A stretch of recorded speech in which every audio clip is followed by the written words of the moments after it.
সেদিন মাকে নিয়ে গিয়েছিলাম আলিপুরদুয়ার। সলসলা বাড়ি থেকে চেকো পর্যন্ত রাস্তাটা এত খারাপ কি বলবো, আর প্রচণ্ড ধুলো।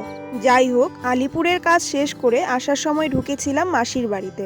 তো সেখানে একটু চা খেয়ে তারপর আবার ওখান থেকে চলে আসি জেঠির বাড়িতে শামুকতলাতে।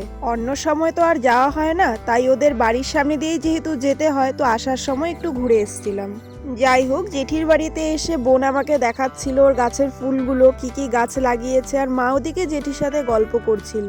আর এখানে দেখো কত ধনেপাতা গাছ হয়েছে, এগুলো কিন্তু আনসিজনেও পাওয়া যায়। আর দেখো বাড়ির পিছন দিকটায় এদিকে একটা কাঠগোলাপ গাছ, কি সুন্দর। আর এখানে কিন্তু ভোগ চাল যেটা হয় আমরা পায়েস রান্না করি, ওইটা চাষ হয়েছিল। তো আমি কাছাকাছি এরকম কখনো দেখিনি, তো ওকে বলছিলাম যে চল গিয়ে কাছে থেকে দেখে আসি। আর এই ধানগুলো কিন্তু এখনো হয়নি, এখনো মানে নরম আছে। ওখানে কিছুক্ষণ সময় কাটিয়ে গল্প করে সোজা চলে আসি বাড়িতে।